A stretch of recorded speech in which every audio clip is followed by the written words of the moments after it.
Hello, am I audible enough?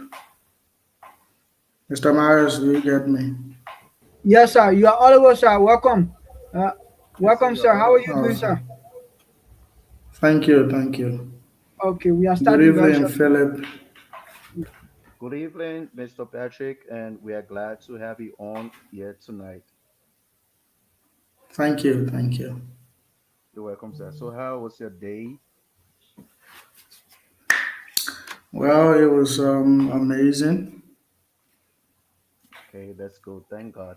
And we know that you have come well equipped, you've come well prepared, us and our audience, as well as the parents in particular, because this show is all about and all about the children, our parents, the communities, and also our different schools across Liberia and even in the diaspora. So we are hoping to get the best from us all, especially you. So thank you for accepting our invitation, and we look forward to having a fruitful discussion tonight. Yeah, thank you. I wouldn't say I am that prepared, but I will do my best to share my perspective on the topic that has been given so that, you know, the information and what we hope to achieve from the conversation, can be achieved. Welcome, Mr. Patrick. Absolutely, How you doing, sir? absolutely. Thank you so much for your humble response. Thank you. We do appreciate you. Okay, sir. Thank you. Yes, sir.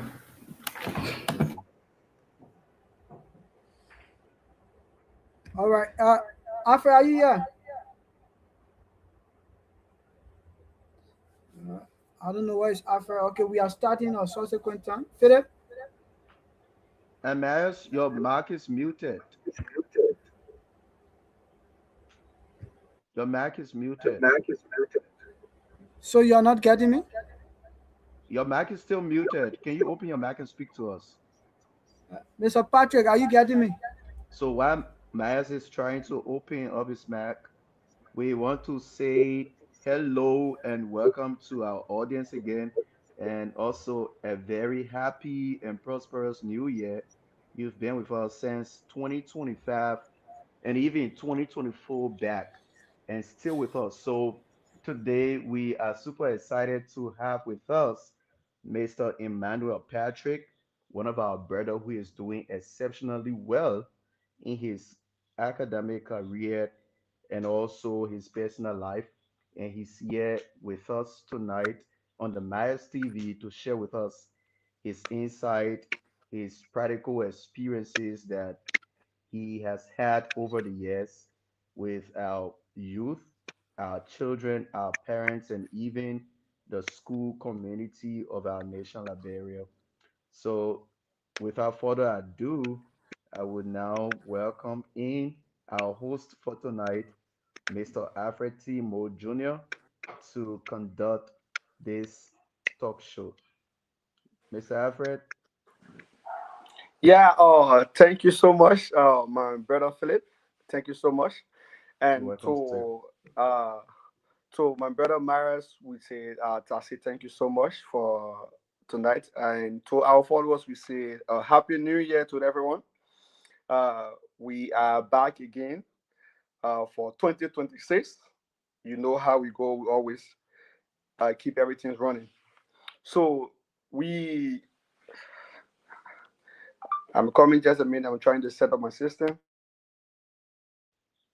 Just right in, we just watched the presence of our co-host, Queen. Good evening, ma'am. All right, so Good to evening, how are our you?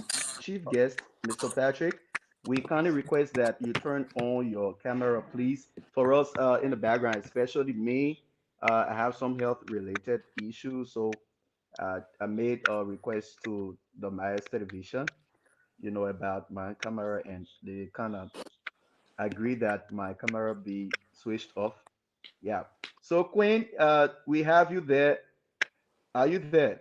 Can you open your camera and speak to us? Yes, I'm prepared. How you doing? You are muted, Queen. You are muted. Can you open your mic? Oh, still muted. Alfred, can you hear Queen? You are hearing me? Yes, I'm Yeah, hearing Queen. I'm hearing Queen. we are getting Queen. Oh, Philip, you I'm have to not greet us. hearing her properly. Okay, so Okay. Mr. Patrick, these are your hosts tonight. Mr. Alfred T. Mo Jr., our host, and being accompanied by his co-host Queen. So the show is yours, guys. Thank you. Okay, good evening and welcome to our Education for Life show tonight. The Mars TV flagship program on education and youth development. I'm your host tonight, Alfred T. Mott Jr., and I'm currently residing in India. We will actually be discussing a very important conversation tonight. And then this conversation actually concerned about our parents, is concerned about our teachers, it's concerned about our guardians across Liberia, Africa, and the world at large. So today, our topic is what should Liberian child learn before age 10? Wow, very interesting topic. And then we were actually going to be having a lot of conversation regarding this because this topic is very very important to our parents, to every one of us. We come from a country wherein we were not taught some of these things, but when we grew up, we tried to realize that there were a lot of mistakes that were actually being made. So before we actually go follow, I will like for us to take a few seconds of Mr. God intro, then we can come back.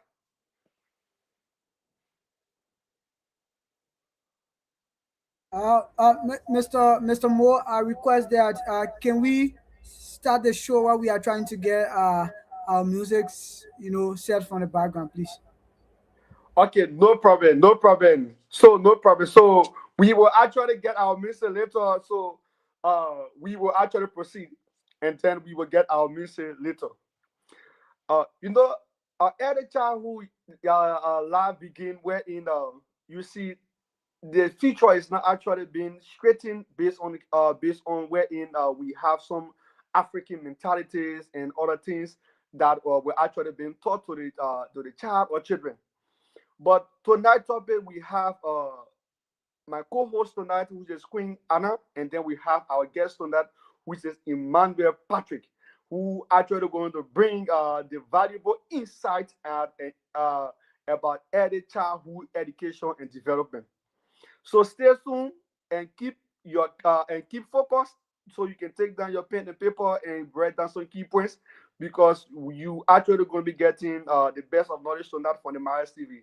So thank you. So to our guest, Mr. Emmanuel Patrick, we say you are welcome.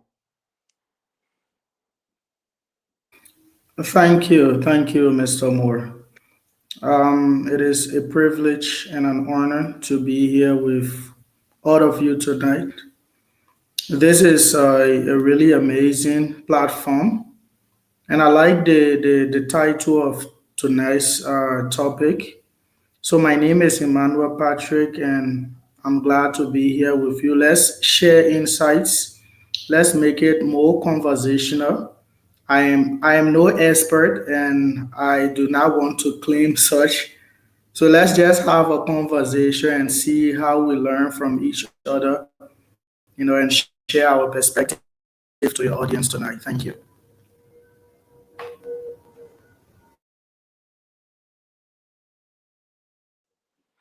Okay, so thank you so much. So that was our guest, Mr. Emmanuel Patrick, the one who actually going to be bringing the insight on this topic. So before we actually enter into this topic into the discussion, we will ask our co-host tonight, Miss Queen Anna. She is currently in India. We have Miss Queen Anna is one of the brain when we are talking about women empowerment. She is a great leader. She actually the current representative of the GGR Institute, and then also the General Secretary of the All African Student in GGI. So, Miss Anna, let the people hear from you tonight. What do you have to say to the people before we actually enter into our topics? Thank you so much to our host. It's a privilege to be here.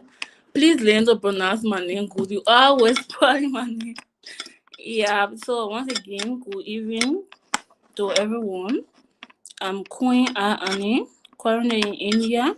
I want to say thanks to our guest, Mr. Patrick. It's a privilege to be here to share your experience, your education to our listener out there. Thank you.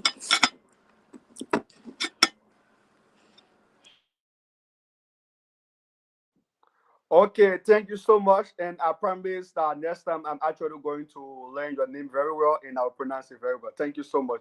So, to our guests, we say you are highly welcome to the platform. What do you have for the people tonight? You just tell the people.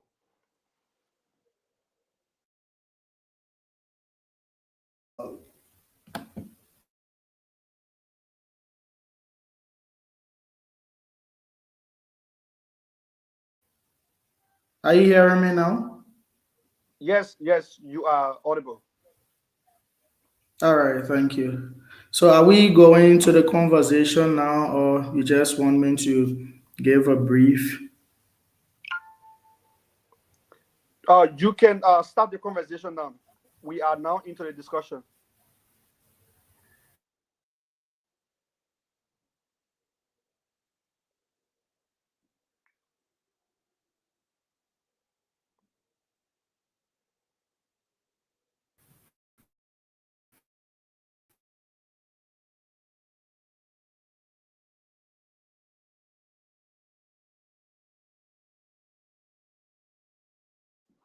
Uh, Mr. Emmanuel Patrick, I think your mic is mute. We are not actually getting you.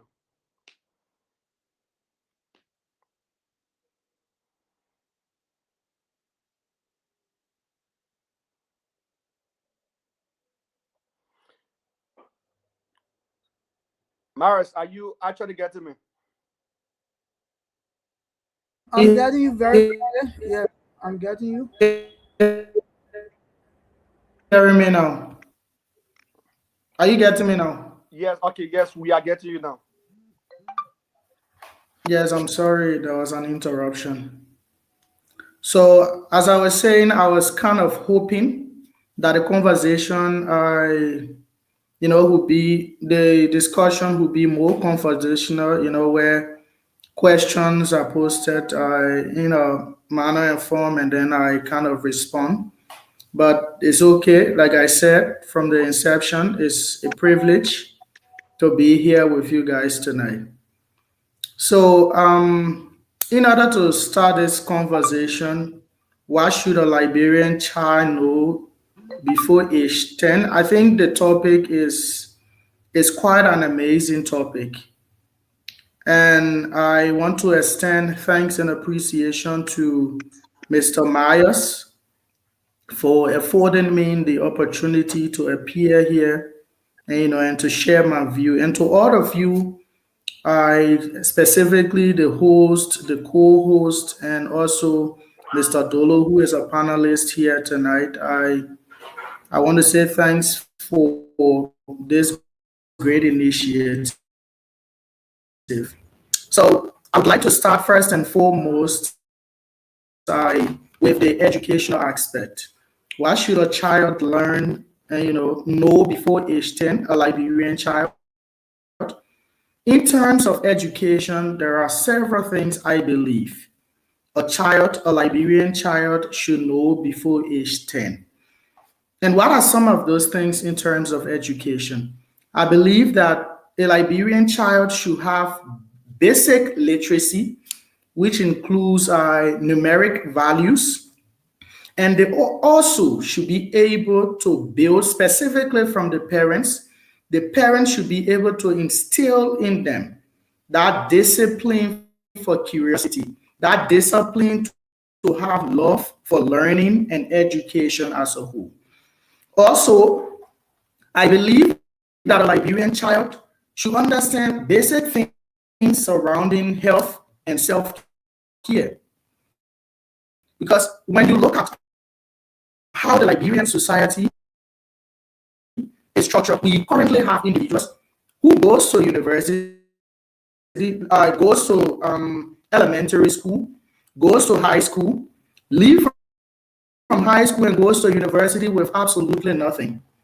They don't know anything. Some of them don't even know how to read. They cannot compose 3 sentences. These are talking about composing paragraphs. So it becomes a problem. And then we argue that we have a society that is illiterate. Why is our society illiterate? I believe the reason for that is because we are not focusing more on early childhood education. The Bible itself is clear in that regards. The Bible says, train up a child in the way he should go. When he is old, he will not depart from it. So the discipline and the training that we are giving our children in Liberia is the result we are receiving in our society today. The same goes to the issue of corruption. Currently in Liberian schools, elementary students, as low as in 5th grade, are involving themselves into bribery and paying teachers for grades. They may not want to call it that, but that is exactly what it is. So when these children that are still below the ages of the age of 10 paying teacher to pass, what do you expect? You expect this child growing up to be a master of corruption. Someone does that from elementary up to 12th grade, spend at least 6 to 7 years of their lives learning how to master the art of corruption, learning how to bribe teachers, bribe their way into success. This very individual goes to a university. There is no difference in the university. They also bribe their way through university. And at the end of the day, after 4 years of a bachelor's program and 2 years of master, we expect that child, who started to learn the art of bribery and mastering the art of corruption from their early childhood, to be better individuals in society, to be honest individuals in society. It doesn't work that way. We don't play magic to have a civilized society, to have a society free of corruption. So what I would say is that from the early childhood stage, I believe that children, Liberian children, should first of all build that curiosity and that love for learning. Because when you build the love for learning, it keeps you going. You are curious about what the world, have to offer.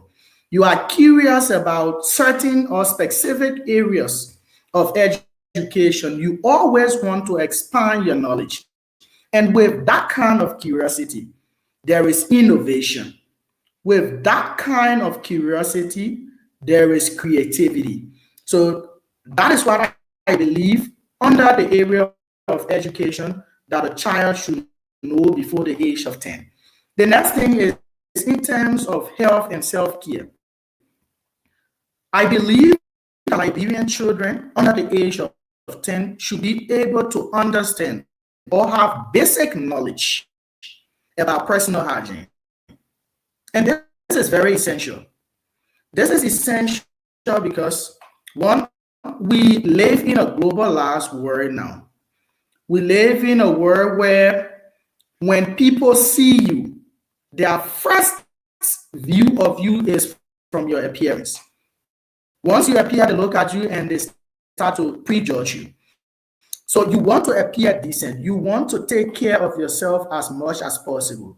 And if we do not train our children in a way that at that age they start to understand that self-care is important, then we will have a society, we will have adults who does not also know how to take care of themselves. I think some of you see some of our leaders on a daily basis on national television, the manner and forms in which they dressed. and the way they interact with people, we all see that. And it is as a result of the upbringing. The Liberian people, we usually have a saying that says you cannot eat potato green and then you toilet beans. It's not possible. So the things that we teach them in terms of self-care from their early childhood, they grow up with these things, and that is what we see currently in our society. So self-care is important, and I believe that children under age should start to learn and have basic knowledge about self-care. Another thing I also believe that a Liberian child should learn before the age of age 10 is respect and discipline. And I would want to term that as a Liberian value. And what are some of those values? The value to respect your elders. This is a pertinent value in the Liberian culture. So we need to teach children that it is important that you respect your elders. And how do we teach them? From their early childhood, let them start to understand that they owe respect to their older brothers and sisters. They owe respect to their parents, to individuals that are older than them, whether or not those individuals are connected to them in terms of family relations.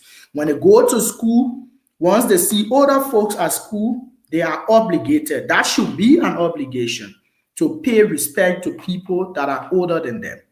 Another thing I believe is under the category of respect and discipline, I believe that a Liberian child before the age of 10 should learn honesty, learn how to be honest as possible.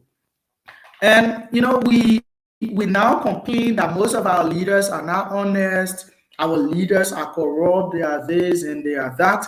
The reason is because these people, some of them, when they were coming up, they were not brought up in that manner and form where they were supposed to learn honesty.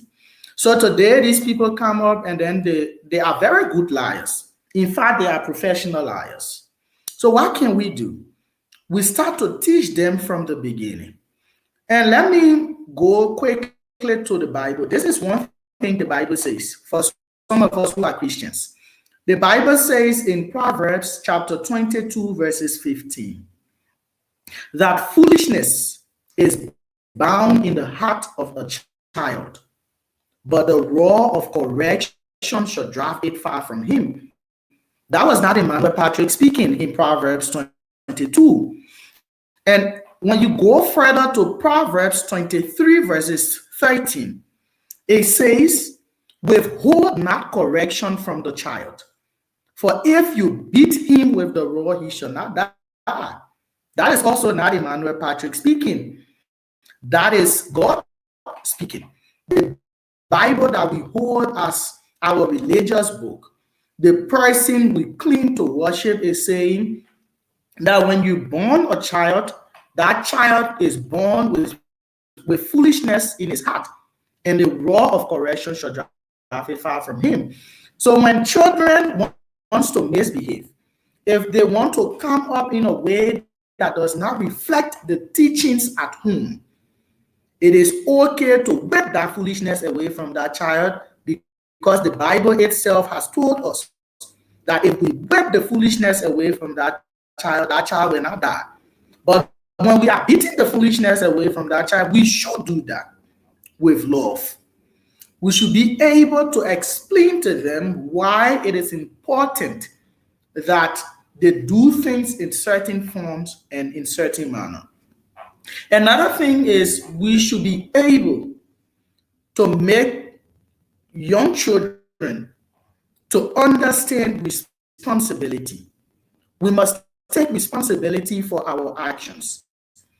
We live in a society now where everybody wants to shift blame. Nobody wants to take responsibility for failure. Nobody wants to take responsibility for things that happen in their life. Some of us, we want to use other people to justify the wrong and negative things that we are doing. And the reason that is happening is because we were not taught to take responsibility from the beginning of our childhood. The Bible is clear that when you train a child in the way he should go when he is old, he will not depart from that training. So we need to teach them how to take responsibility. And there are several ways, I believe, that we can teach our young children how to take responsibility. Simple acts of responsibility from the womb. If a child does something wrong, you don't just beat the child, but when you beat them, you must also show them why they were whipped for that particular thing. And they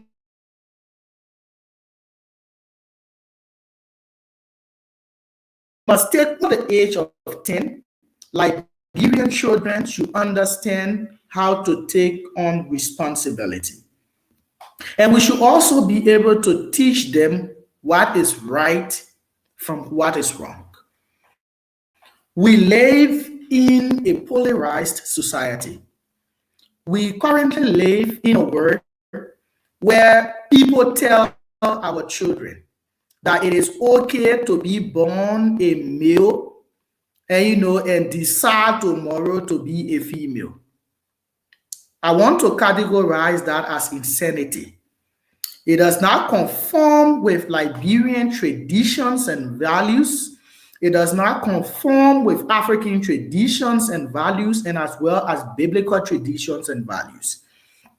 And we need to make them understand from the inception of their life, from their early childhood, that it is wrong. No matter how it is categorized, it is wrong. We also need to make them to understand other things that are wrong. Things such as lying, things such as dishonesty. We must make them to understand that these things are wrong. And we must also be able not just to tell them that, hey, look, lying is wrong, but we should make them to understand that saying the truth, no matter the cost it comes with, it is right. We must be able to tell them and to teach them that it is okay to be the only person in a room that is honest. Whether everyone else in the room is lying and being dishonest, it is okay for you to stand alone and be honest.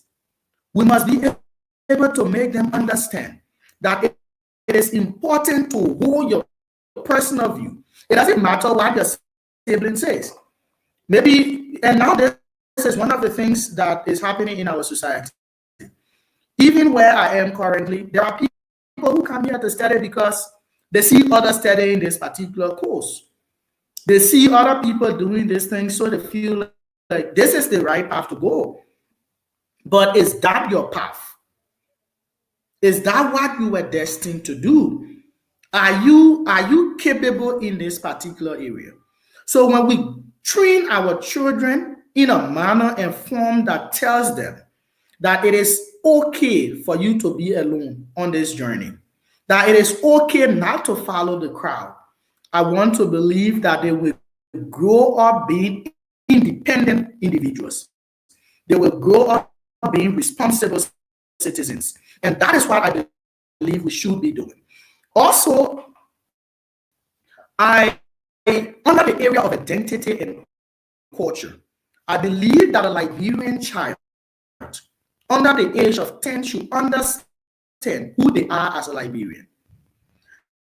They should understand that they are unique as a Liberian, and they should take pride in that uniqueness. It is comical and unfortunate that we leave from Liberia, travels out of Liberia, and the moment we travel to places like Ghana or Nigeria, we start to change our accent. I believe there will be others who would want to argue that it is on the basis of communication, because other people have to understand you when you communicate. I agree with that argument. But this is what I don't agree with.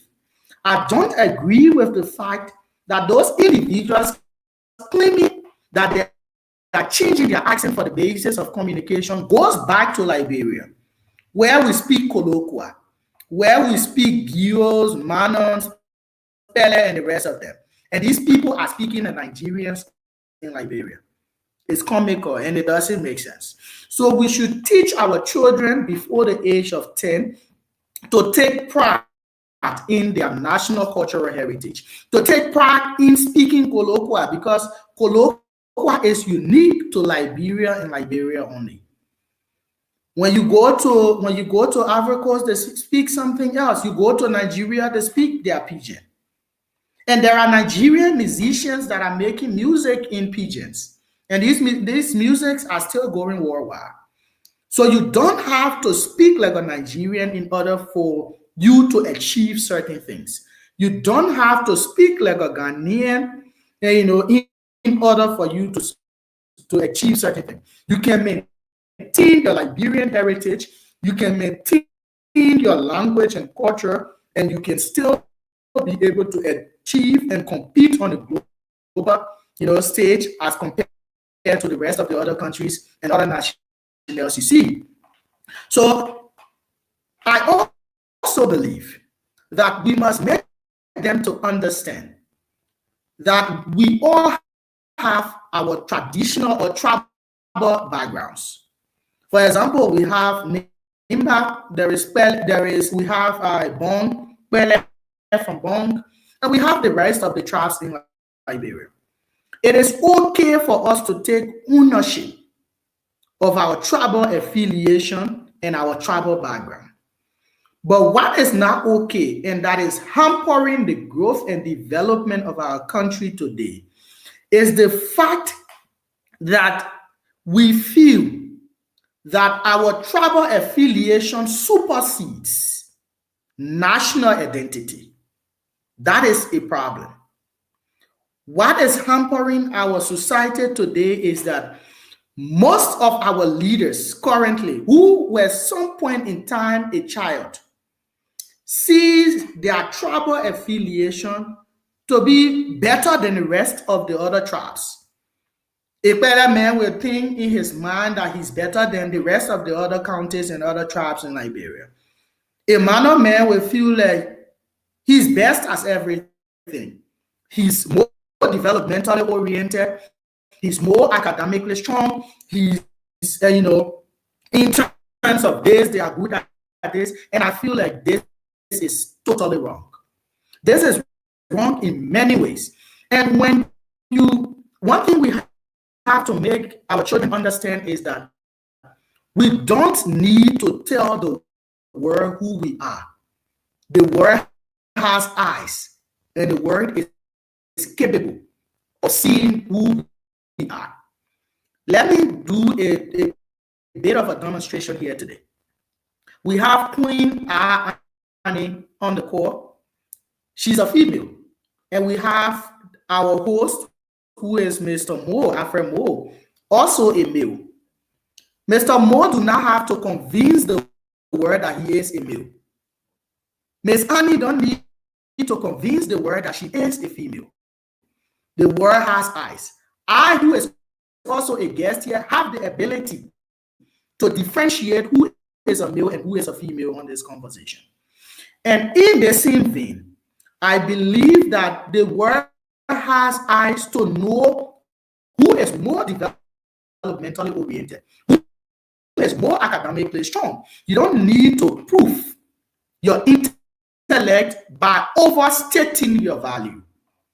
And that is what I believe at the early stage of our children's upbringing, we should be able to teach them that it is okay to take ownership of your tribal affiliation, but we must understand that there is uniqueness in our diversity and that every tribe in Liberia, regardless of where they are from, we are all equal.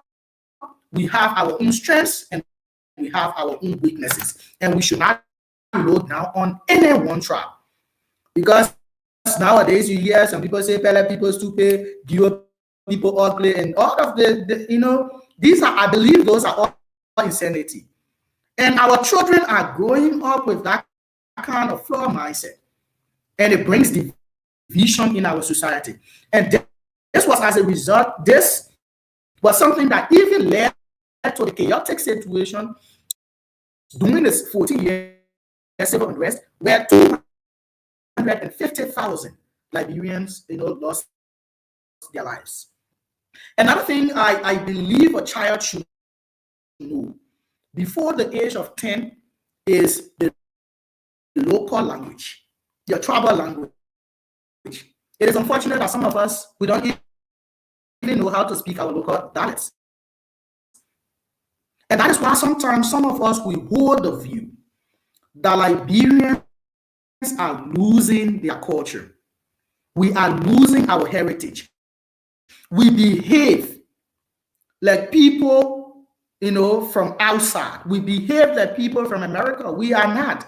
Even though historically there has been historical injustice against native Liberians, stemming from our Declaration of Independence, where American Liberians at the time said in the Declaration of Independence that we, the people of Liberia, originally from the United States of America. I don't know where that came from, but the reality is that we are losing our heritage.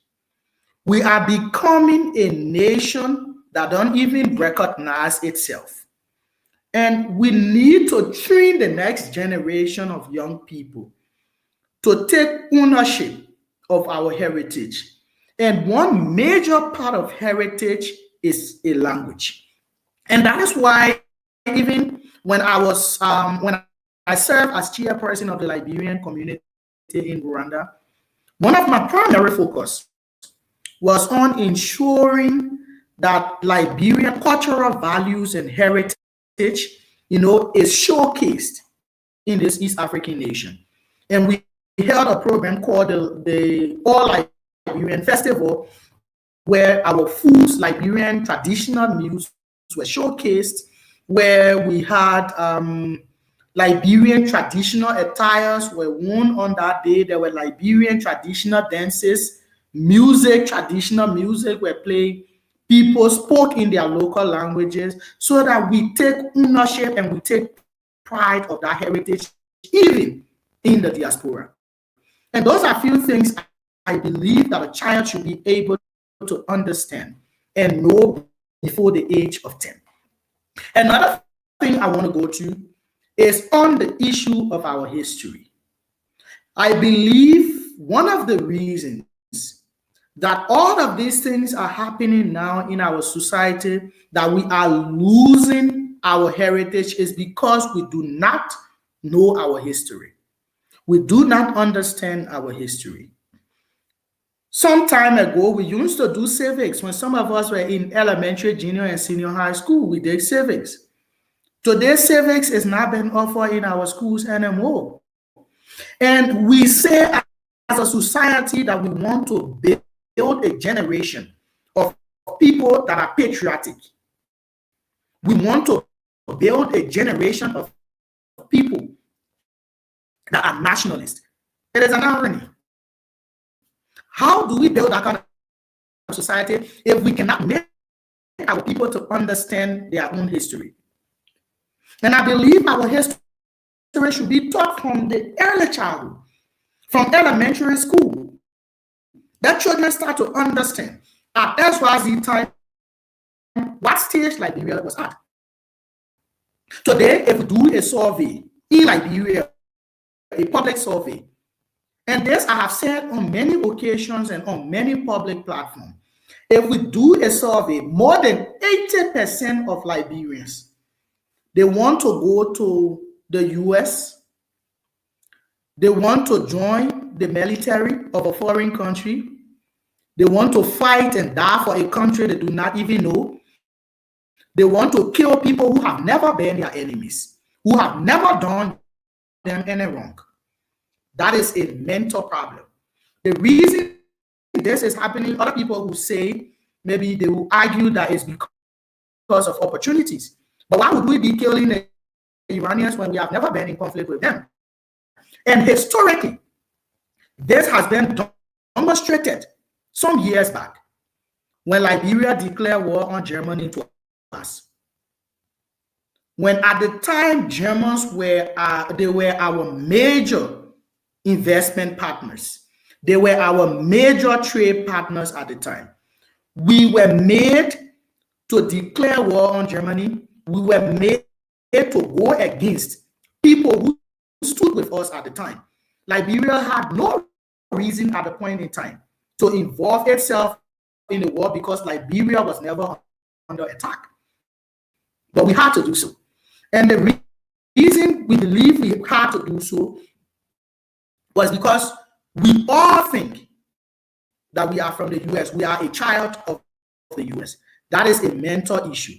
That is something that we teach our children from their childhood up to now. And all of us, even now, have grown up with that mindset that we are children of the US.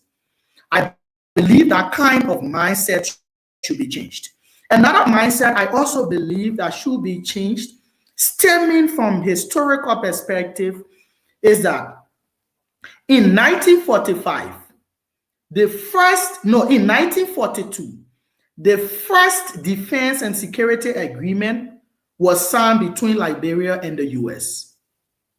That agreement led to what we call the Roberts International Airport today, and it also led to the Free Port of Monrovia. That agreement was on the basis that the US used Liberia's territory as a military base to attack Germany and Japan while protecting the territory of Liberia. From 1942 up to 2005, where the agreement was revised, giving the United States the primary role of treating our military, ensuring the protection of our territorial boundary. Today, we still do not have 2,500 men in our armed forces. And why is that? Why are we signing an agreement in 1942 for the protection of our territorial boundary? In 2005, we renewed that agreement. And 21 years after the renewal of that agreement, we still do not have 2,500 men in our armed forces. It should raise a concern. And we still have people today in our country that believe that tomorrow, if Liberia go to war, the US will send troops. That is a mental slavery. I believe that is a mental disease. And we must change our mindset about that. We need to start to teach our children that when they say sovereignty, it means to stand on your own, to be independent, not squarely on your own, but trade with other people. Go as partners and don't go as beggars. We need to start to instill that kind of discipline in them. So I would want to pause here for now and give you guys the opportunity to maybe ask few questions or share your perspective as well. And then we can go further with the conversation from there. Thank you. Okay, thank you so much, Mr. Emmanuel Patrick. You have actually explored our mind. You have said a lot. So we actually going to take a little musical intro, and then we come back again, and then we continue our discussion. We have a lot to talk about tonight, and we actually going to be discussing a lot. So we will take a few minutes, a few seconds of musical intro, and then we come back. A few break.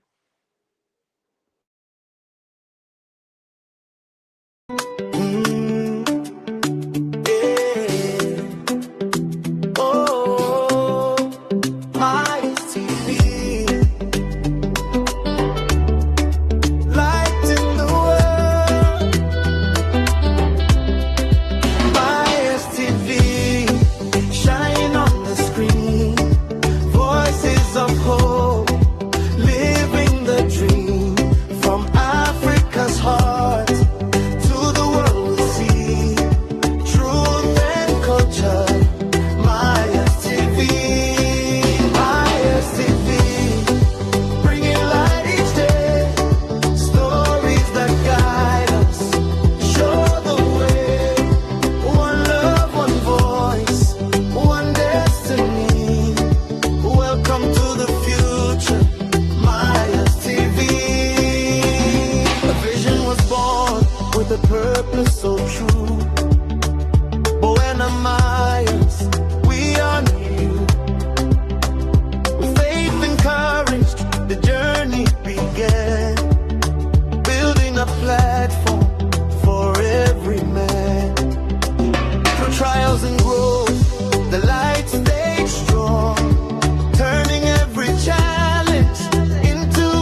Thank you. Welcome back.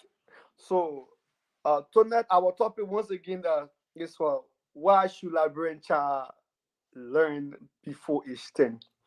So, our guests have said so many things regarding on what should Liberian child learn before age 10. Take into consideration, we are actually from the African setting, wherein there is a lot of African mentality that we as a children we are limited to so many things. We are limited not to do certain things. We are limited not to go certain places, and we are also let's say given the privilege to do certain things and certain way. And so if you actually compare if you actually let's say you actually compare the western way of bringing the child up that of the African way of bringing the child up, there is a huge differences. uh like you will see that there is a more advantage given to a child who is actually grew up in the western world, and when you come to the African setting, there are more disadvantages because you actually don't have certain thing. But yet then still also there are another advantages given to a child who is actually being grew up in an African home. And then there are a lot of disadvantages to giving to a child who is actually being grew up in the western home. But how be we actually going to go into this to actually know what are some of these advantages that are being given to child or children being grew up in African home and that of a Western home. But before I go further, I would like to ask my co-host, Miss Queen, do you have anything to say regarding this topic? What is your view regarding this topic? What do you have to say regarding this topic?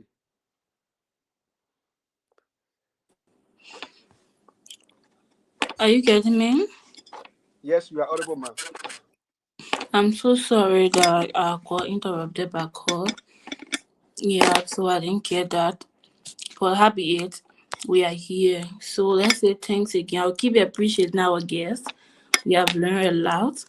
Nowadays, we facing difficulties for adults because the way we're raised from back home, or the way we came up by our families from us adults. So it's an important topic that will help our parents or caretakers who are taking care of their children to help nurture them in the way that they will grow. Yeah. Someone is saying they cannot get me. I have to come back.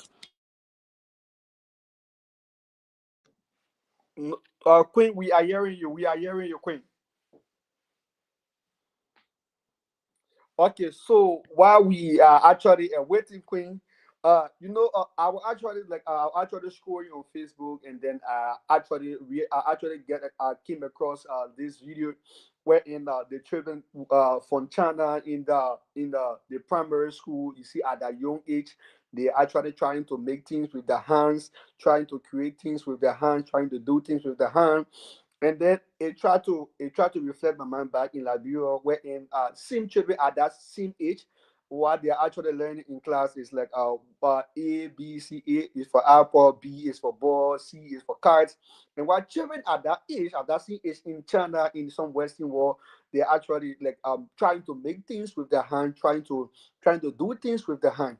So it got me thinking. I said, like, wow, I think that a lot of things, and taking that for let's look at another thing again. Like we that actually school in Liberia, let's say our primary and secondary school, we actually did it in Liberia, and then let's look at certain things that we actually certain disadvantages we actually face while we were getting to school. The course that we actually found interesting, the field of study we actually found interesting. All we thought, okay, maybe we just know about the course is that all to it, but we didn't actually know that is the basic things to it that we should know. And then we thinking upon ourselves, okay, we have to go abroad, we have to study, and then we sit in class with these people we are actually been learning these things from their childhood days. They actually uh, they been learning these things from their childhood days. So it got me thinking, it got me wondering. But how be it we actually that's why I say that's what we are here tonight. And we have our guest tonight, Emmanuel Patrick, who actually going to take up more deeper into this conversation. But before we have Emmanuel Patrick back, we would like to ask our panelists tonight, who is Mr. Fede Jib Dodo. Mr. Fede Jib Dodo, uh, we have actually been know you for a while, and then you actually grew up in Liberia. You are a strong guy. We actually see your work online. We actually see what you have been doing, both academically and let's say physically. We are actually been seeing things that you have been doing. So we want to know tonight what are what is the insight regarding this topic? What do you have to say about this topic? Thank you so much, our dear host, Mr. Alfred Timor. And also, I would like to say thanks to our chief guest for sharing his insights. And I mean, he's been so clear enough and he's kind of speaking to the point. So thank you, sir. You are doing really well for us and the Liberian people. And to my insight, Alfred, you asked me to share. Me being a Liberian, not just by birth, but I am a Liberian, both man, body, spirit, soul, and everything, because Liberia is my heart. And what I've seen over the years is our parents, our community, and the school. So, as we all know in Liberia, we have many children who spend more time at home rather than in school during their early years. We all saw that, and it's even happening in some of our relations. And what they learn or what they fail to learn at home directly affects how they behave in school, how they behave amongst their friends, how they behave in other areas. We are all aware about that, and they actually behave to authority differently. Like many of us, we travel from Liberia, go to other countries, the way we relate with people, tell the people how we were brought up, how we all were raised. And looking at this early learning thing we're talking about, me being an educator as well, it's not just only about the books, it's not about the readings, the writings, SYZ. No, it's far beyond that. Like our guest, spoke about, he shared his insight about. It's actually about, the behavior those children, our children, built in the home rather than building in the school. It's the discipline being instilled in them by their parents. It's actually about the communication skills being taught by the parents. You have a typical parent, a typical Liberian. I just don't want to go hash. I just want to keep it cool. Telling a child to, abuse the elderly as if it is something like, it's a plaything that they should do. Like, oh, say you're this, oh, say you're that, which of course is very bad. And mind you, whatever the child learns from age 1 to age 10, they have already formed a habit. So the communication skill is very important, as Patrick said. And also the respect he made mention of and going deep down to the identity area. So it's important that while our children are still in their early years, from the very 1 year to the 2 years, the 3 years, and you can name it to the 10 years, whatever they do, it is called forming of habits. Whatever they do on a day-to-day basis, they are actually forming their habits that will actually make them to show out in the greater society or even in that small community. Now, if we look at the value side critically, why the kids should learn value before age 10, it's important that before age 10, every child, every Liberian child, let not, look at Liberia in this context, but let's kind of escalate. Every African child, a typical African child, or every child in the world must, before age 10, learn these basic values like we have been talking about. The guest has been talking about the value, the respect, the communication, the honesty, the responsibility, the accountability, prayers, learning some spiritual values. They are all important. And before I take all of the time, because our guest is ready to share all the knowledge with us, we should be very careful. We parents should be very careful when it comes to, these negative values, like the violence, shouting at their elderly, the child is being violent, and the child is being neglected by parents. All these things play a major role in the child's growth. It plays a major role in the child's growth, and it actually makes the child feel that this is a normal thing to do. This is a normal thing to do. So at this stage, when the child is around 1 to 10, is a critical stage that our parents should be very careful with the child. Whatever they say to the child, whatever they instruct the child to do, and whatever the child does on his own or her own. So it's important that our parents observe the child and begin to correct the child, as he stated earlier on, that you should take the rod, not to, kind of warn the child, no, but to correct the child, that what you are doing is actually the wrong thing, and you should do it this way. Like he make reference to the Bible. And one last thing I would like to talk about is the relationship between the parents, the home and the community, right? So we all know from birth, our parents are the very first teacher, like I posted on my Facebook page.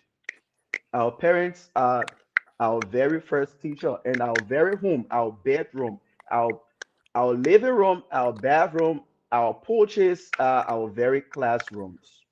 And the community, you see, the community actually reinforce everything being taught by our parents in our home. And I have seen it many days that parents will take their child and carry the child to school for discipline, telling the dean to beat this child because the child stole at home, telling the dean to beat the child because the child did not do his or her homework. No, it's not the responsibility of a dean, of an institution to do. It is your responsibility. Why? Because the child spends most of the time with you at home. So it is your responsibility as a parent to train the child in the right way. So I want to say that the school cannot fix any indisciplined child behavior. The school cannot fix any broken behavior the child has formed at home. The school cannot. The only thing the school can do in Liberia, in Africa, and the world at large, the only thing the school can do is to actually strengthen that which is done right at home. Those positive Mr. values. Philip, Mr. Philip, Yes, sir. Yes, sir. uh, yeah, Mr. Philip, for me, you just brought something to my mind regarding what you said. The parents actually trying to take the child on campus and allowing the administrators, the staff to actually discipline the child because the child did something wrong, probably not doing his or her homework, and then allowing the instructors to discipline the child. Uh, one of the key things that African parents, that African parents are large, or probably Liberian parents, one of the key things that they actually miss out is about the time they should be let's say discipline the child. They don't do it because as a parent, there is a time to be more disciplined, and there's a time you should be like a friend to the child. What am I trying to say? When the child is little, that's the time you actually discipline the child. You actually, because was the effort thing you put in the child, like when our guests are speaking, in quote the scriptures that say, or train up the child in the way when he or she go, they won't depart from it. So the more you discipline the child at the younger age, and then when the child reach a certain age, you no more discipline the child. What you do, you guard the child, because at that time you become the child friend. You guard the child. You are not a child friend. You try to guide the child. You try to say, okay, this is what I think this is what we can do. That's the time you have conversation with the child. But you don't tell me that when your child at a younger age, and then you do something, you say, come there, do this, come there, do that, come there, do this. No, you are actually spoiling the child. You at the time you should make the child your friend. That time have you reached? You are now making the child your friend. You are now having conversation with the child that you shouldn't do. You are now you are not skipping discipline that you should give to the child because you actually don't want to hurt the child. You actually don't want to discipline the child. Then now, if the child have grown up, the child have now reached a certain point, and then you want to discipline the child. No, things does not work that way. things actually does not work that way. And then you know when you are when our guests were just speaking, when you were just speaking, you talk about another thing wherein the child, sometimes parents take their child and go, let's say, go and fight for me, go insult this person, insult me, go insult for them, go insult for me, insult them back. You know, similar thing it happened recently, and then I received a call back home saying that, oh, this little girl insulted her big brother, and then they are calling for a meeting, and then they actually want for me to say something in the group chat and whatsoever thing. I was like, why can I say something in the group chat?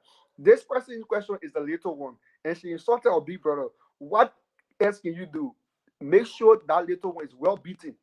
She is well beaten, very well by a big brother or whoever that is in the yard. Make sure they beat her very well. There is nothing to say. I do remember when we were coming up, there is never a day that you and your elders will go somewhere and then you are right. You are always wrong. Whether that person slapped you first or that person insulted you first, you are always wrong. So you see, for we that actually experience this kind of training, I can tell you for sure, whenever we have our children, our child, or whatever thing, the moment such thing happen, we already know what to do. We understand that that person is always wrong. We understand that we should do this, we should do that. Okay, but how be it? Like I said tonight, this conversation is actually going to be interactive. We're actually going to go both deeper. Uh, and then I'm sorry, since today we have been on this platform, we haven't recognized our CEO, who is Bonus Myers. They bring behind the Myers TV television. He is a quiet guy, like he is just kind of Man, watching. He I've just been following you, working, man. right? I've been working. I've been working, sir. Okay, okay.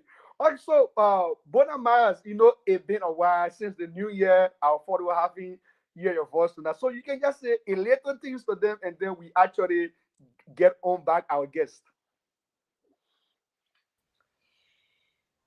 Say a very big thank you to you, and I want to say a very big thank you to my own senior brother, Emmanuel Patrick. I knew that he was going to deliver this way. It's unfortunate for me that I did not see my honor team. It sounds so funny, but it's very serious because with the kind of level of training or the way in which we were brought up, we came from a place where uh, I don't know, from the day we started to know ourselves at 2, 3, every time we found ourselves within the church, every time we found ourselves within the church, and we came from that church background, right? So you understand that most of this training that we had today came from the church side, where our parents being a pastor and other things. You know, to live with a pastor in your house, how difficult it is, right? Yeah. So I want to say, looking at Liberia's setting today in the topic, that's why as we are now trying to promote the negative side of our tradition here. But our tradition is very important that we should look at. We know back home we have some counties, they have what they call the Sunday and the water view, right? So when you are a child, you go to that particular area, you see there are some training or some things, there are some things they try to put within you that when you leave from that place, you come outside, you will see that difference, right? So we were opportunities to have seen people who were to that places, right? And then they came out, we saw that they were quite different. So no matter how you can be high outside, when they carry you to that place, when you come back, your entire minds have been shifted. But now we live in a modern world today, where we see a lot of our parents or guardians are so much busy when it comes to everybody is chasing what they done lost. On a serious note, everybody is chasing what they done lost. Everybody is working and what have you. So you understand, a child will just grow up being that kind of wild way, right? Because you see the parents will go to work from the money, let's say 6 o'clock, returning home by 6, right? And you leaving that child there, and that child is coming in contact with another friends and what have you, right? So at the end of the day, their whole minds, there are a lot of things they try to do behind the scene that when you the parents are not careful, what happens to that child? At the end of the day, we say in our own language, we will say the child sport, right? It's because you are not giving them the proper training that they should have been given, right? So when I look at the topic talking about why should a child know, this thing is also based on our parents. on our parents. Uh, Mr. Patrick and then Emmanuel Patrick and then that of all of my people who are here today. You understand that most of our parents and guardians these days is like or child bunny or child, and so you see your child bunny or child is happening in our setting today, right? Somebody who is not even the age of 18, 19, carrying the other child again, child carrying child. At the end of the day, my brother, what do you expect that child to give to their friend child? Nothing. It's all because they wasn't really trained, no went on a proper, training other thing from their own parents and what have you. So because of that, today our society has been affected seriously. So what I want to say in a short forms, uh, when you as a child coming up, what do we expect? Or when we were 10 or under 10, right? The first thing, like my brother said, we talk about respect, being very respectful, right? People expect you to be very respectful, but these days, according to statistics and other things now, I don't know whether they still have 10-year-old child or children now. Everybody is like a big man, a big women, and what have you. These things are affecting our society on a serious note, and this is not what we used to see, right? Mr. Patrick, you scratched a point that I want to look. I was saying the other time to Philip, when we were in school, we learned service, and it was bounding upon us that everyone in our class should know 4 or 5 articles of the Liberal Constitution. So we had a guy, once he entered the class, he made sure that all the students, if there are 1 or 2 articles, you have to recite it before you can sit. And once you don't sit, they chastise you, meaning they will flog you good, right? And not that they right, the school our guys who just go to the classroom, most especially they just focus, and nothing I wanted to scratch, they just focus on exactly what the curriculum gave them. It's not bad, right? But we used to have, before then we used to have extracurricular activity, right, where you have people that who are responsible when it comes to guiding you to your career path. When it comes to you as a child, right, you spending like almost 7-8 hours, right? You spending 7-8 hours at the campus. Yeah, so they are there to guide you that you as a child, this is how you should live. These are things you need to do in order to help your parents. These are things they guide you in those steps. But I don't know, today it is not happening. You understand it? Now you see 5 years, 6 years, everybody is on the media. Everybody is on the media, and the media is very good though. It's very good, but why it does in the negative form, right? If you are not smart in that way, right, it destroys the child, right? If you are not smart in that way, it destroys the child, right? Because there are some things on the media that they should not see, right? There are some things there that is not good for the child, own view, right? And they are seeing this thing, they are practicing it and other things. And what happened at the end of the day? It becomes serious problem for our society. So we are as a new one that is coming up today, it is upon us, right? That having our little brothers and little sisters, sometimes our parents are working and other things, but we are passed through it. So we must be able to teach them, right? Those little training that we have previously, we should be able to give to them, that it will be a better one in the society. Because uh, I can tell you for sure, 10, let's say 10 or 20 years to come from now, huh, if we are not mindful with the way we do things, our society is going to be a different one for us. It's not going to be a safe one for us if we are not helping our parents who are also facing. So I want to say thank you, Alfred. Maybe you have another thing to say. Okay, thank you so much, Maras. Thank you so much for that brilliant insight.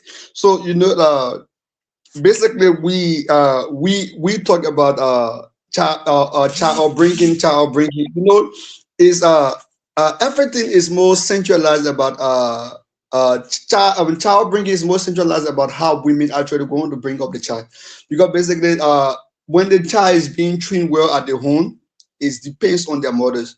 Because as a father go out to work. Yes, father also train the child, helping bringing the child very well.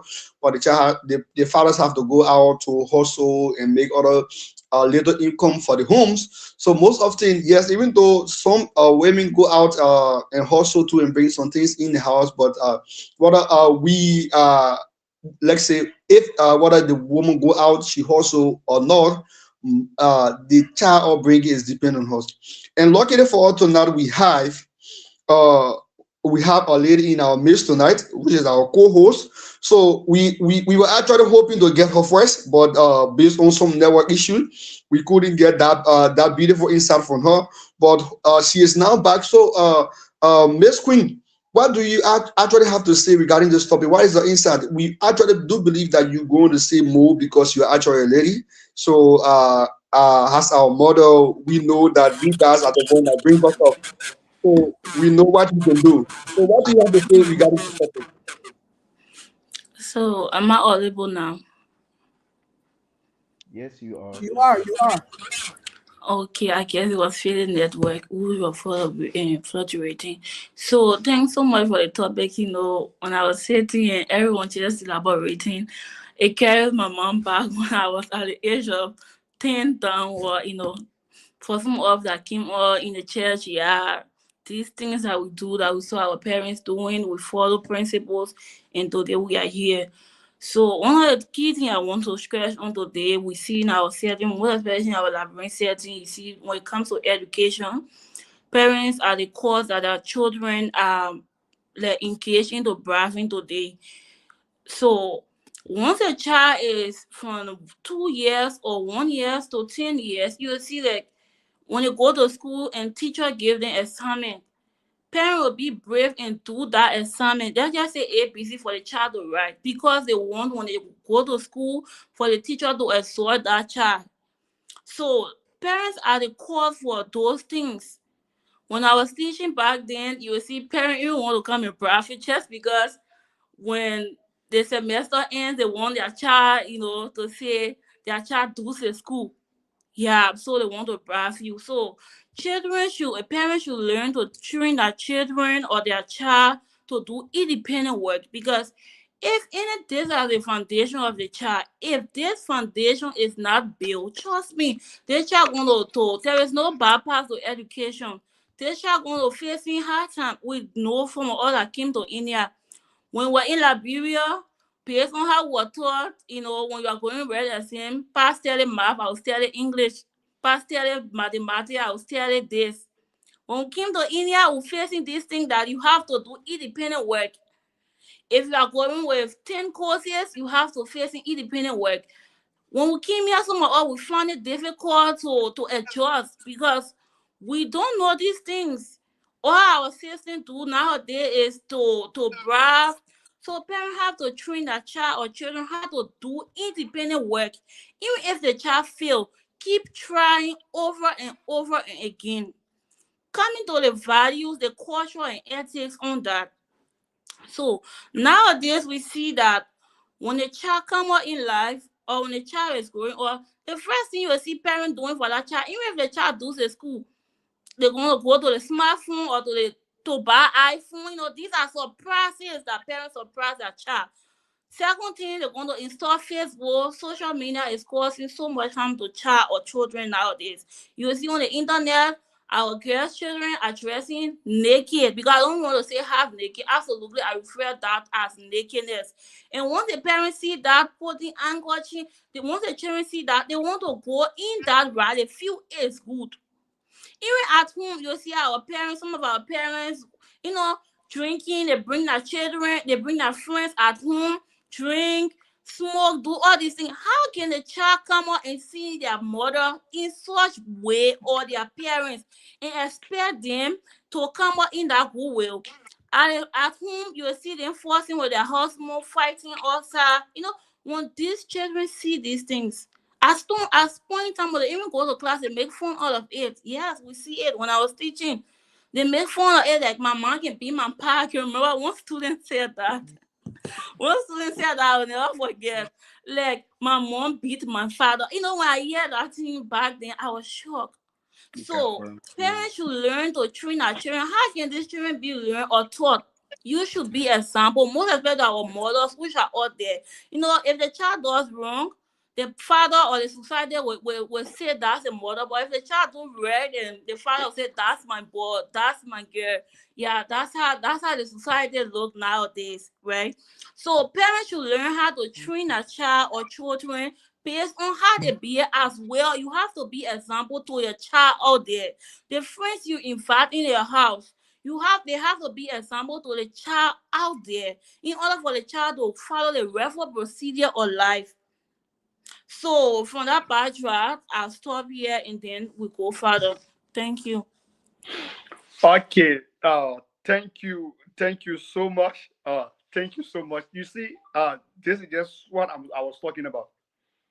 We and luckily we have our ladies tonight uh, who actually thank God she was actually a teacher back then, and then she's also going to be a mother in the future.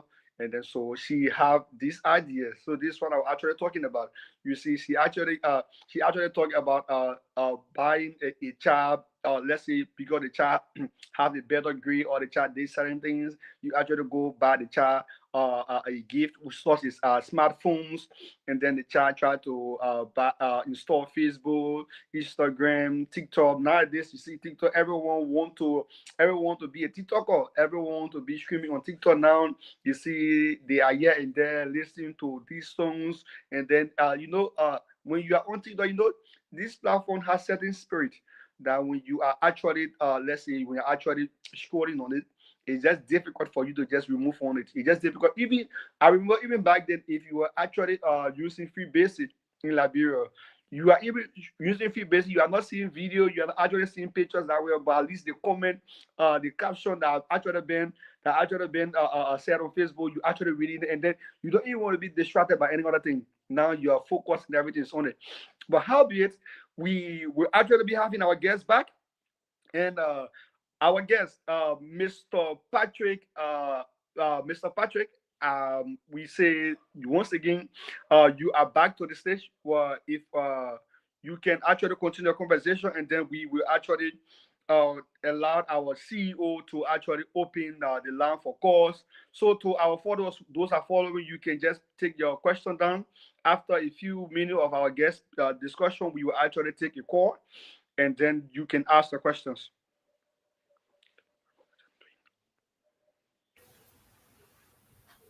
Am I audible? Am I Yes, sir. audible? Yes, Okay, Yes, yes, thank you sir. are. You are. all right. Thank you, and my apologies. The electricity has gone off, so when it returns, I would put my video back on. Well, to continue the conversation, I just want to start from here. First of all, who are teaching our children from their early childhood? Who are those people teaching our children? Because yes, it is okay for us to teach our children at home, for our parents to focus on the children at home. But we know people who at home they are different individuals, outside they are also different individuals. So some of these things are also as a result of the educational spaces that they find themselves. Some of it is as a result of the community that they find themselves. So right now in Liberia, there are some young people who have entered into early childhood education that are doing exceptionally well, and that I must applaud them. But we also have most of the times, especially in these community schools, we have people who themselves does not even have discipline, who have people who themselves do not even know how to pronounce words correctly, teaching our children. How do we expect these people who don't understand certain things, who also have not cultivated certain values, to teach our children in schools the values that we want them, to carry through the rest of their lives? Oh, So it becomes, Mr. Patrick, I'm sorry for cutting you off, sir. You actually talk It's about fine. values. Yeah, you actually talk Mm. about values. I want to know, uh, uh, how do values at home shape a child behavior in school and society? Like I say, like, how do you think that the values that we are talking about, how do you shape the child in school and society? The values that actually been taught at homes. All right. Thank you, Mr. Moore, for the question.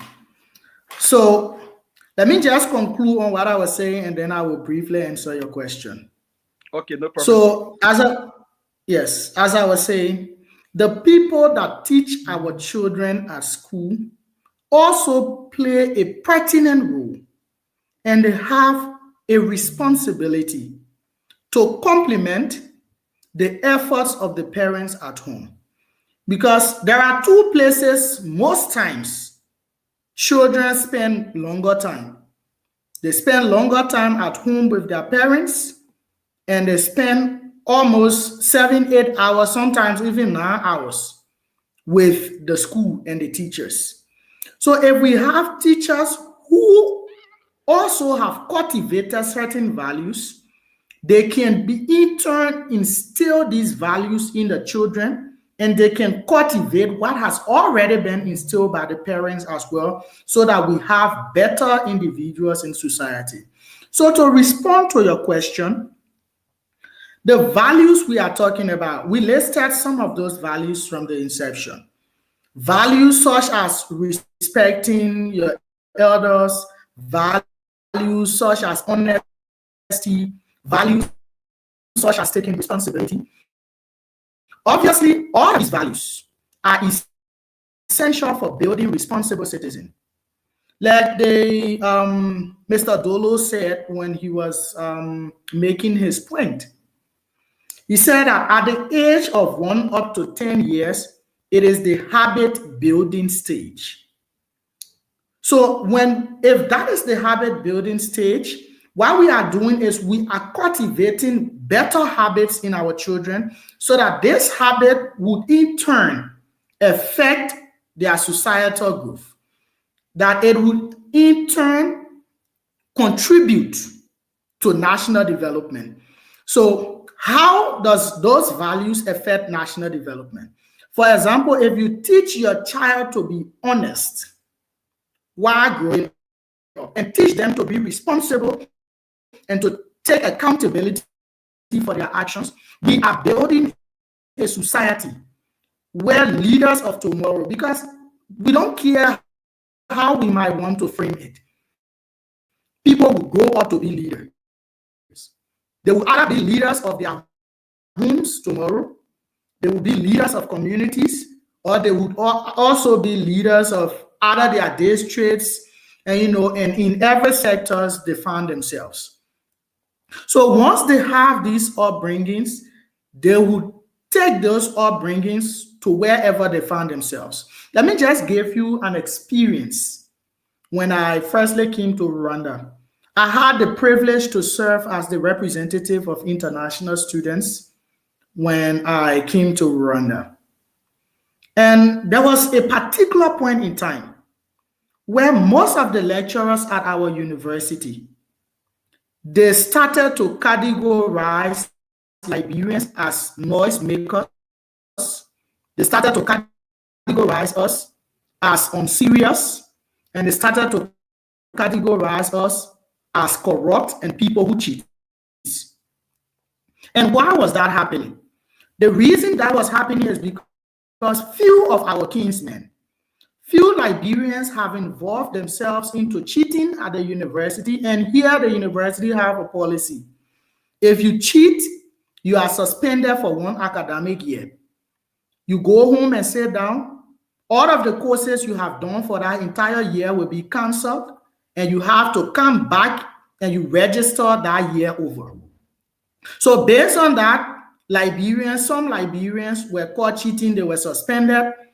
Some of us, we shout on campus, and there are a lot of other attitudes that was being exhibited by Liberians. At the time, as international students representative, I had a responsibility. How do I respond to this situation in the midst of the reality? The reality is that we disturb the people's classes. The reality is that we really make noise. Even most of the homes that Liberians live in Rwanda. There were when I became chairperson at the time, the housing authorities or these landlords had a meeting and they complained Liberians to the government of Rwanda. Even to the extent most landlords don't rent houses to Liberians now. But we also had a responsibility to protect our people and to respond to these situations. And I wrote a communication to the Dean of Students Affairs and also the Vice Chancellor of the university. And the communication was clear. My first experience with a Rwandan person was not in Rwanda, but in China. That person was very disorganized. They were one of the persons that even made me to start to think negatively about Rwandans. But when I came to Rwanda, I had the opportunity to consider the action of that single individual and categorize the rest of the Rwandan society as people that behave in certain form and manner. But I did not do so. So I told them that we are all from different homes, we have different upbringings, and you cannot use the actions of few individuals and to categorize an entire country as their noisemakers. And this is the simple reality. We had to do so because we had a responsibility to do so. But the reality was that Liberians were actually creating problems at the time. So, and these people did not just come to Rwanda and started cheating. No, they didn't learn how to cheat in Rwanda. This was something that was practiced. This was something that was mastered from Liberia, from our early childhood up to our teen age, and then we took that thing into the university and coming across borders. And that is why I believe cultivating good character, cultivating good values goes a long way with building and bringing up responsible citizens. Having answered your question, another thing I would like to speak on is in the midst of human rights and child rights, how do childhood education, especially in terms of discipline, be fulfilled? How can we fulfill that in the midst of human or child rights? Oh, Today, when a child goes Mr. to school, Mr. Patrick, that is one of the interesting things again that we actually feel that you actually going to say. You are just actually exploring our mind. You're actually just giving what actually we actually want, what actually we need our people to hear tonight. But before we actually go deep into that discussion, we will actually like to take a few questions from our guests. Not from our guests, I'm sorry, but from our followers, then you can actually continue with that.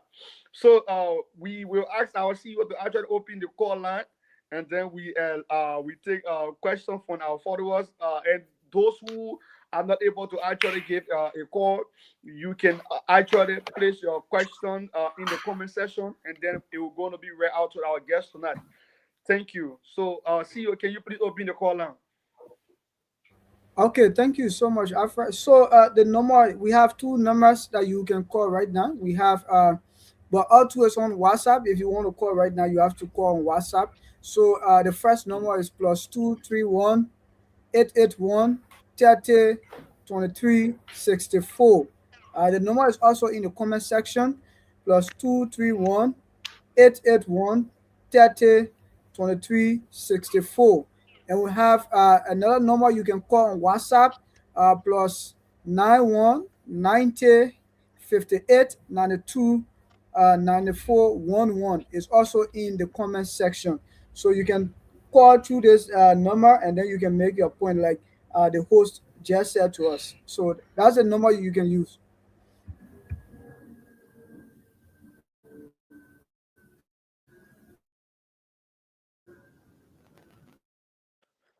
So our followers, you can actually place your call in. We are taking calls now. You can call and then you can get a view. You can ask a question to our guest tonight. Our guest is super ready to answer all questions tonight that will be coming from our followers.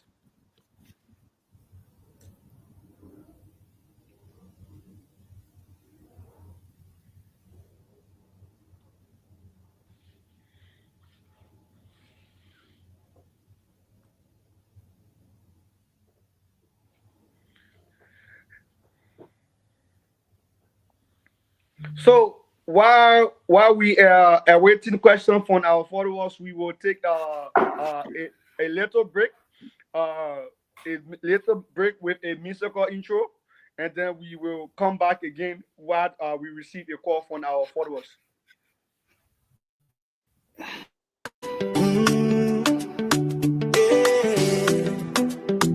Oh, my TV, light in the world. My TV, shine on the screen. Voices of hope, living the dream. From Africa's heart to the world we see. Truth and culture. My TV, my TV, bringing light each day. Stories that guide us, show the way. One love, one voice, one destiny. Welcome to the future, Maya's TV. A vision was born with a purpose so true. But when I'm Mayans, we honor you. With faith and courage, the journey began. Building a platform for every man. Through trials and growth, the light stayed strong. Turning every challenge into Okay, thank you so much. We are welcome back again. So we the number is actually in the comment sections. You can actually ask your questions. You can actually give your insight. This is a very interesting topic tonight. We are discussing what should a Liberian child learn before age 10. Uh, we all have grew up in an African home. We all have grew up as a child. So we can actually point out some of these mistakes that we feel that our parents actually make, or some of the things that we feel that when we were a kid we should have learned, but at this point we didn't learn it, and then we get at this age and then we actually struggled and facing difficulties for it. So you can actually give a call. The number is in the comment section. You can give your call, and then we actually accept your call, and you can come on the show and you can ask your question or probably give your insight.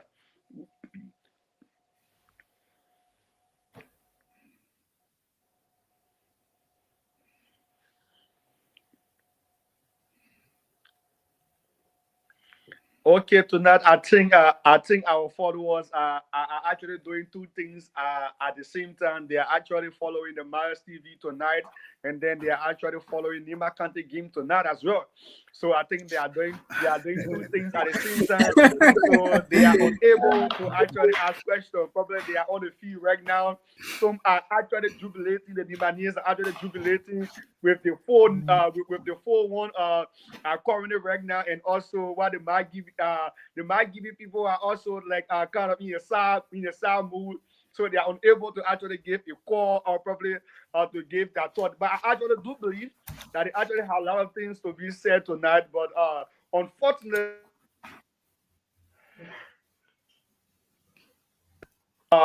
what is actually happening right now in Liberia, let's say due to the country being so, people are unable to actually ask questions or to actually come out. But I do believe that they have a lot of things to be said tonight. I trust my followers. I know what they can do.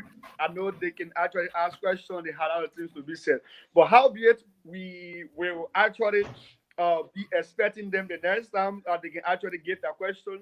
So we will actually take our guests for just 2 minutes to give a parting statement because we are out of time now.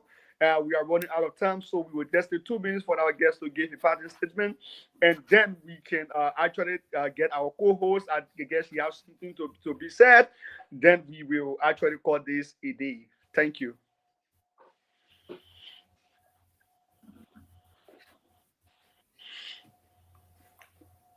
All right. Thank you very much, TV, for this opportunity to appear and to share my I perspective think there is a distortion, sir. Mr. Patrick? on. Mr. Patrick, you're not audible. Yes, are you getting me now? Yeah, yeah, Patrick, you are Yes, Are audible. you yes, we are hearing me getting now? you. I think Phil He's is facing audible? network issue. Oh, Yes, I'm sorry, yes. guys. I'm so sorry, guys. Yeah, it's fine. So as I was saying, it's a privilege again to be gathered here with all of you guys and to share my perspective on early childhood education or what a child, Liberian child, should know before the age of 10. So to conclude briefly, I just wanted to make a brief comment on when it comes to discipline, especially in the midst of human and child rights, what parents needs to do. The child has certain rights under the UN Convention on the Right of a Child and under the African Charter on the Welfare and Rights of a Child. But we must understand that these rights include the right to survival, the right to development, the right to protection, the right to participation, amongst other rights. When you look at the right to development, a child has the right to education. They has the right to play. They has the right to participate in cultural activity, and they also have the right to mental and emotional development. So, as parents and as even early childhood educators, it is essential that we understand the rights of children because you cannot prioritize one right and leave the rest of the other ones. Let's assume we say, okay, we not beat the child because the child has a right to protection from harmful practices, to protection from being abused. While that child has the right to protection from being abused, you also have the responsibility to ensure that that child is developed in a manner and form that society will recognize who that child is. And mind you, if we forget to train our child properly and we just focus on human and child rights, what will happen is that after the age of 10, under Liberian laws, know that when you reach the age of 14 years under Liberian law, you can be held criminally liable for offenses you commit. So 4 years after the age of 10, that child can be held criminally liable. And for me, I hold the view that parents who refuse to bring up their child in a manner and form that show certain societal norms should be held liable for the offenses of the child when the child reach the age of 14 years. So we are obligated to ensure that children are brought up in a good form and manner. And we should also understand that godly principles is essential for bringing up children well. Let us not just focus on the education, let us not just focus on other areas, let's also focus on godly principles as well. Because if that child, possess the Holy Spirit, if that child is endowed with the Holy Spirit, I believe that that child will walk in the path of the Holy Spirit, and the fruits of the Holy Spirit, as we have been taught, some of us from a Christian home, is peace, is love, is joy, and the rest of them. So I want to say thank you for this unique opportunity. I, you know, I Myers, when Myers first told me about appearing, I've been kind of busy, but I'm glad that I was able to make time available to be here. Some of us who study, who are in law school, it's kind of difficult here because except you want to be the lawyer that people will not recognize tomorrow, but if you really want to be a lawyer, you have to do your own study here because they teach you less, and the rest of the study depends on you. So I've been a bit busy, but it's an opportunity to be here, and I look forward to appearing again the next time so that we share more insight. Thank you very much, and this has been a really interesting conversation. Thank you. Thank you so much, Mr. Emmanuel Patrick. Thank you so much for having you tonight on our platform, and we hope to see you again, and again and again and again. We actually hope to see you again. We actually thank for that brilliant insight you actually gave on the topic. Why should elaborate child learn before the age of 10 years? So we say thank you so much. So to our co-host, do you have any other things to be said on that before we actually call this a day? Okay, thank you again for the privilege. So, let me say thanks to our guest, Mr. Patrick. I always refer to you as Mr. Patrick. Yeah, thanks so much for accepting our invites. You know, your teaching tonight was actually based on practical life experience. You taught the audience, you taught us, the practical life experience, and I must appreciate you for that, for sharing your ideas, your knowledge with us tonight, and we hope to see you next time on this particular platform, explaining such again or another topic. Thank you. Okay, so thanks to everyone tonight. Thanks again. So stay tuned. This is the Education for Life, the Mars TV flagship program, and on education and that of youth development. So we will actually be having season two on Saturday.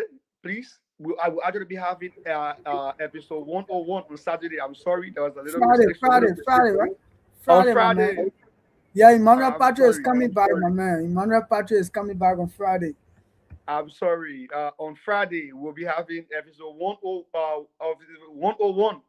So we will actually be expecting our followers to actually, those who are actually feeding the standard based on the result for Nema County Games.